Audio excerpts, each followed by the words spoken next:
Você já pensou em talvez vender a sua casa e morar de aluguel? Ou ainda, será que é possível morar de aluguel, tendo seu dinheiro investido em FII e pagar esse aluguel com os rendimentos mensais? Então, no bate-papo de hoje, eu conversei com o Ivan, um dos meus sócios, dando continuidade àquela série de como o assessor investe, e ele fez realmente isso. Ele vendeu a casa dele, foi morar de aluguel, e investiu o dinheiro do valor da casa em FIIs e pagou esse aluguel com os rendimentos mensais. Então, se gosta de conteúdo, por favor, se inscreve no canal, deixa o like para ajudar esse vídeo a ser compartilhado. E também, por favor, não faça isso que ele fez, né? Então, ele entende bastante de mercado, sabia o que estava fazendo. Caso você tenha essa ideia e pense em fazer isso um dia, procure um profissional para te auxiliar nesse processo, porque caso você faça de forma errada, você pode ainda vender seu imóvel, ficar sem imóvel e ainda perder dinheiro. Então, para mais detalhes, dá uma olhadinha até o final do vídeo. Fala pessoal, conforme a gente conversou, hoje vai ser aquele bate-papo com o Ivan sobre essa mudança que ele fez de vender a sua casa e morar de aluguel comprando cotas de fundos imobiliários. Então, esse primeiro bate-papo vai ser sobre isso e no segundo a gente vai entrar sobre a carteira de investimentos dele fora os fundos de investimentos, né, os fundos imobiliários. Então, primeiro eu queria agradecer ao Ivan, né, por esse bate-papo, esse como se o senhor investe através de videochamada, né, pela questão que a gente está passando. E se ele puder se apresentar, falar um pouco mais de você, quanto tempo você trabalha, fica à vontade, Ivan. Legal. Bom, pessoal, um prazer falar com vocês. Meu nome é Ivan Azevedo, sou assessor de investimentos. Eu sempre fui aí da Foco, afiliada com a XP, tenho 8 anos aí de assessoria. Eu acabei sendo o chefe da mesa de renda variável, né, da Foco por nos últimos 4 anos. Basicamente é isso. E aí foi há 3 anos, exatos 3 anos, estava vendo isso, que eu fiz essa migração aí de vender meu imóvel e viver de aluguel, né? Não, legal, acho que o Thiago tocar em alguns pontos, né, principais, acho que isso, né, quando foi, impacta muito também, né, por essa mudança. Então, se a gente se quiser falar um pouco de como que era, né, o cenário tanto de FIIs, né, como de imóveis nessa época, se a gente for pensar em 2017, não tinha tanto youtuber, né, falando de fundo imobiliário, então quase ninguém conhecia isso. E também o cenário, né, econômico estava ruim também, claro que não que seja bom agora com a pandemia, mas também estava um cenário bem ruim. Ah, não dá para comparar. Antigamente o mercado de fundo imobiliário ele era muito menor, né? Foi assim, metade no meio de 2017. O mercado era muito menor, os juros no Brasil estavam altíssimos e tinha perspectiva de queda de juros. Então, assim, se a gente pensar no mercado em si, ele era pequeno, você tinha opções restritas, né, para fundo imobiliário. E a questão dos juros estarem altos e terem uma perspectiva de queda, ele, as cotas dos fundos imobiliários são inversamente proporcionais, né? Então, a queda de juros leva à alta da cota, né? Isso é um fato. Então, eu estava prevendo aquilo e casou que eu precisava mudar do meu imóvel, assim, precisava mudar de região aqui em São Paulo. Então, assim, quando eu pensei pô, tenho que mudar, vou ter que vender mesmo, vou estar com o dinheiro todo na minha mão, eu pensei, pô, se eu comprar a cota, com certeza a cota vai se valorizar. E aí, pagando um aluguel na época, tinha FII na minha carteira, pagando mais de 1% ao mês líquido, né? Então, no fundo, o que aconteceu comigo foi que eu mais do que dobrei a qualidade do meu imóvel, fazendo essa migração do imóvel próprio para os fundos imobiliários e pagando aluguel.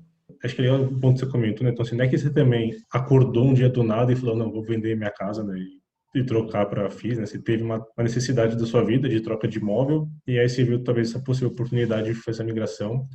E você comentou, né? Então, a época, né? O aluguel em percentual do valor do imóvel era muito menor, né? Então, a procura de imóveis era cada vez menor. Então, isso que você comentou, né, você conseguiu dobrar praticamente o valor do imóvel que você mora, né? Então, versus o valor que você tinha antes, simplesmente pelo yield dos FIIs estarem muito altos e para os aluguéis estarem muito baixos, né? Então, eu não acordei um dia e pensei nisso.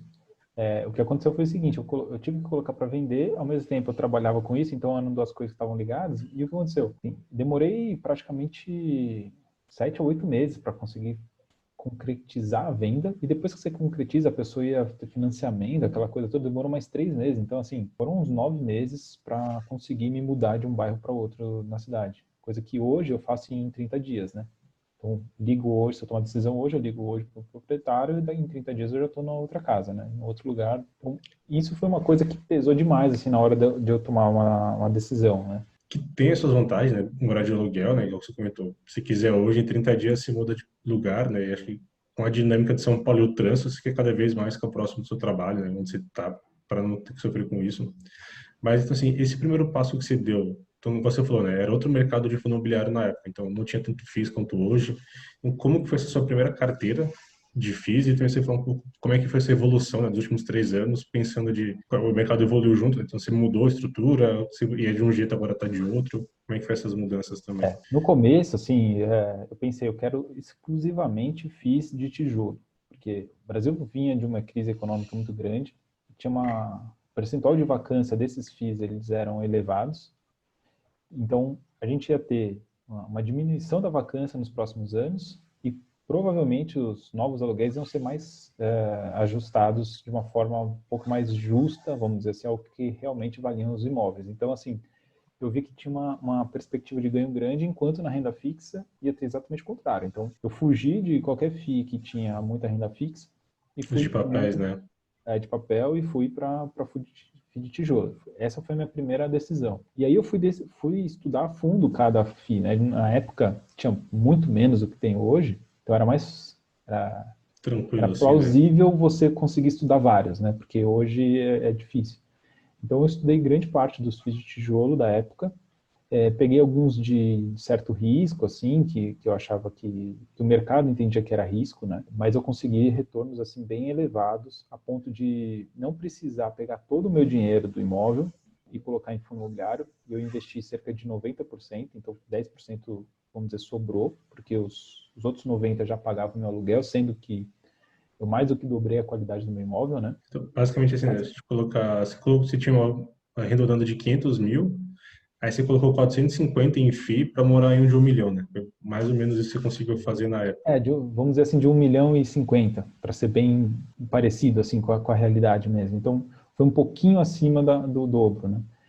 Bom, então, inicialmente foram muitos FIIs de tijolo. E aí depois, com o tempo, assim, com o mercado crescendo e com a nossa experiência aqui atendendo os clientes e tal, automaticamente a gente foi vendo que os FOFs, eles conseguem trazer muita qualidade de gestão, muita diversificação, então pouca preocupação para quem é investidor.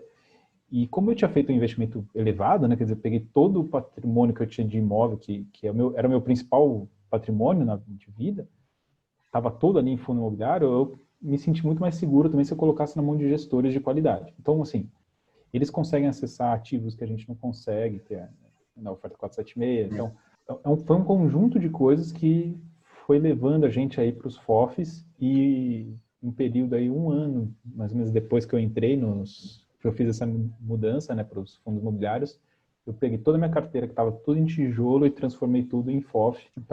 E aí até hoje eu estou só em FOF, eu tenho hoje 8 ativos. Enfim, minha carteira hoje é FOF e eu exclusivamente compro FOF hoje, a não ser que surja alguma coisa específica que até hoje não surgiu, ou vamos dizer uma coisa que me chama muita atenção, mas até hoje não. Então, estou concentrado em FOF. Então, e acho que, igual você falou, né? Lá atrás era muito mais fácil de você ficar olhando o detalhe de cada um, né? Então, aqui você tinha um universo muito menor de FIIs, né? Então, era mais tranquilo você querer acompanhar meio que tudo. E hoje, realmente, é uma demanda muito alta. E aquilo, né? As pessoas não gostam às vezes, tanto de FOF, que a gente até tem um vídeo aqui no canal sobre, pela questão, a pessoa tem a necessidade às vezes, de escolher o ativo, né? Então, assim, quando você não conhece o que o gestor faz ali por trás, né? Realmente, hoje a gente conhece, né, o dia a dia dos caras, a gente conhece quem são eles. Então, pô, realmente vale a pena pagar uma taxa de administração a mais ali, né? Para essa pessoa gerir, porque realmente eles trazem vantagens competitivas, né? Não é simplesmente pagar ali uma taxa de administração para o cara ficar sentado na frente do computador. Ah, com certeza. Não, e eles conseguem visitar os imóveis fisicamente. Entendeu? Então, assim, se eles vão entrar sei lá, num de shopping, por exemplo, os caras conseguem ir fisicamente no shopping lá de Natal, por exemplo, e conversa com a administradora, eles olham o shopping, vê se está precisando de reforma, não está, se os caras estão cuidando direito ou não. Enfim, se eu fizer uma baita de uma análise, passar uma semana estudando um único fundo imobiliário, cara, eu não vou conseguir 10% da informação que um gestor profissional consegue. Não, e aquilo você passou uma semana, aí depois de 2 meses tem que gastar de novo uma semana para estudar o FII, Ah, né? Porque você não tem um contato, né, de quem tá lá. Você mora em São Paulo, né? Então, você sair de FIIs de São Paulo, você não vai conseguir nem visitar nenhum deles. Até pois os é, FIIs de São Paulo, né? Você vai chegar, você não vai conseguir ir lá, né, dar uma olhada, porque você não faz isso da vida, né? Sua vida você tem outro trabalho, né? Não, exatamente. legal. Então, assim, e outro ponto aqui legal é que até quando eu fiz o post, avisando que ia ter o vídeo no sábado, para hoje, tem uma pessoa que questionou, mas você pensar, né, o imóvel é um tipo de renda variável, né? Então, o aluguel mensal dele, alguns são mais constantes que outros, mas no final também é variável, né? Então, tem mais, recebe mais, recebe menos. E como é que foi essa transição? Então, assim, no D0, quando você fez essa troca, você foi com a cabeça de precisar totalmente, né, do aluguel? E como é que é isso hoje também? Então, como é que foi essa evolução? Como é que você lidou com essa troca de precisar ou não dessa receita ali mensalmente para pagar o custo da sua casa nova?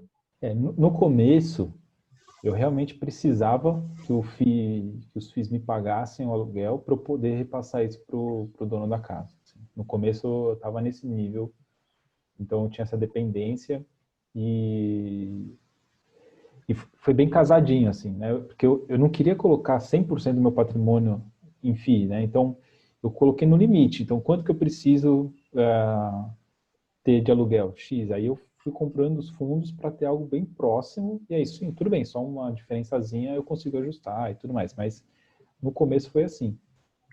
E o que foi interessante é assim, que hoje, faz 3 anos, exatamente nesse mês que a gente está falando, eu fiz a conta do mês passado e os FIIs me pagaram mais do que o meu aluguel.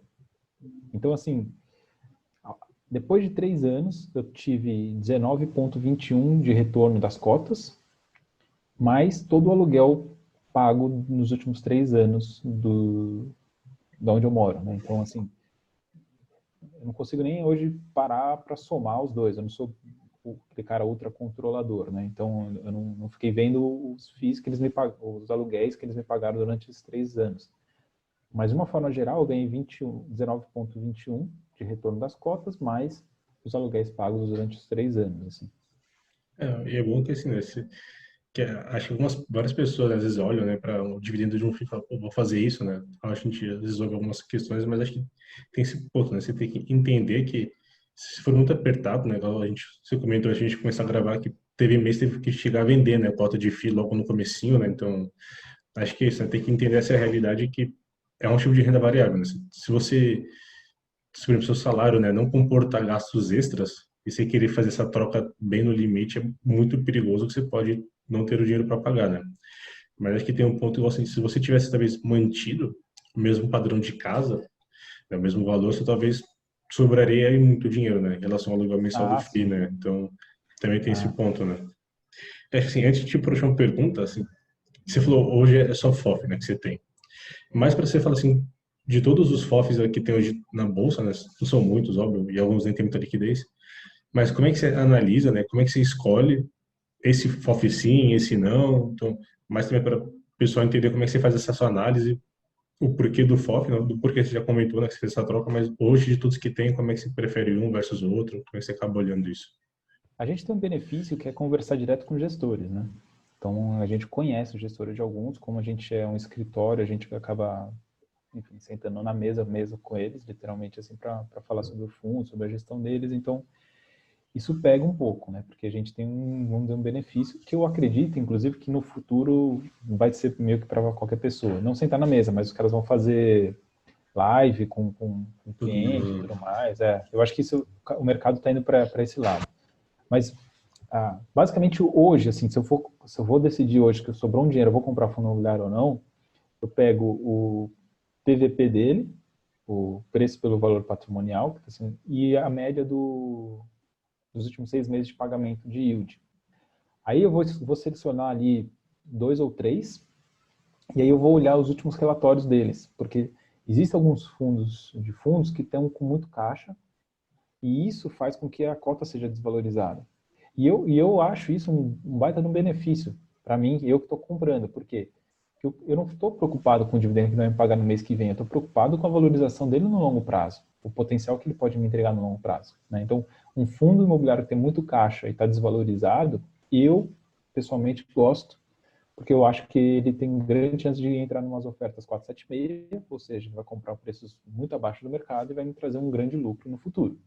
Então, essa eu acho que são as meus dois principais, junto com qualidade de gestor. Por exemplo, tem fundo imobiliário que eu não compro, porque é muito grande, o cara é meio difícil dele fazer umas movimentos mudanças. assim, né? Isso eu evito. Mas acho que um ponto que você falou também, assim, que como hoje, né, você não precisa 5% do valor do aluguel, do FII, para você pagar a sua casa, você não precisa se preocupar com o aluguel do FII no D0, né? Então você pode ter essa visão um pouco mais de longo prazo. Então, talvez se hoje, né, você precisasse do valor integral, como você falou no começo, talvez você escolhesse um pouco diferente no fim. Hoje você pode meio que ele se encara como se fosse quase um complemento de renda, né? Então, você pensar, você está com essa visão muito mais de longo prazo, e pode ser que isso faça sentido. E assim, acho que só para acabar, acho que é um ponto legal assim, né? Você fez isso há 3 anos atrás, né? Então, imaginando se você tivesse, talvez, um imóvel hoje, dado o cenário de mercado hoje, né, que tá. Então, óbvio, se você for mudar para outro imóvel, você vai continuar do jeito que tá, né? Porque o seu patrimônio se valorizou, né, desde que você comprou. Mas se você tivesse que, hoje, né, tivesse que mudar de casa, você faria a mesma coisa? Ou talvez você compraria um outro imóvel? Como é que você vê isso? Com o cenário atual hoje de dividend yield versus aluguéis dos É, imóveis também. para ser bem sincero, assim, foi muito fácil tomar aquela decisão naquela época, porque por causa do cenário realmente de perspectiva de alta das cotas. Então, isso facilitou eu não ter dúvida. Mas se a gente pensar hoje, tecnicamente, assim, financeiramente, vale a pena ainda. Né? Porque, por exemplo, eu pago 0,3 do valor da casa. 0,3 tudo, assim, porque é IPTU mais aluguel, porque casa não é condomínio. Então, assim, eu pago 0,3. Nos FOFs, eles estão pagando com ele 0,5, 0,45, vai jogando para baixo, vamos arredondar para baixo. Você consegue mais do que isso. Então, hoje daria para você simplesmente vender a sua casa e fazer esse movimento. Tá? E a gente está falando num momento meio ruim dos FOFs, né? Vamos dizer, dos FOFs não, dos fundos imobiliários, né? Acho que tem um ponto que talvez você não conseguiria dobrar, né, o padrão de casa, né? Então, hoje, talvez se você vender a casa de 1 milhão, você consegue ir para uma outra de 1 milhão e fazer sobrar, talvez, um pouco no final do mês, né? É, E acho que também tem que ser um pouco mais criterioso na escolha dos FIIs, porque aquilo, se talvez lá no passado, se você errasse a mão, talvez não fosse tão prejudicial, porque a maioria dos FIIs pagava ali um pouco por cento ao mês, né? Então, hoje, se você talvez escolher errar um pouco a mão, você pode ser muito prejudicado, porque vai ficar um pouco mais apertado, talvez, essa conta, né? Bom, pessoal, era esse o bate-papo. Espero que vocês tenham curtido. Caso vocês queiram que a gente faça um parte 2 desse vídeo falando mais da detalhe dos FIIs, como o Ivan escolhe, etc., deixem nos comentários que a gente pode marcar um segundo. E no sábado vai sair o resto da carteira dele de investimentos, né? Então, ele não tem só FII na carteira, FII foi para pagar o aluguel. Então a gente vai falar depois da segunda parte da carteira. Espero vocês sábado. Valeu, Ivan, pelo bate-papo e até a próxima. falou.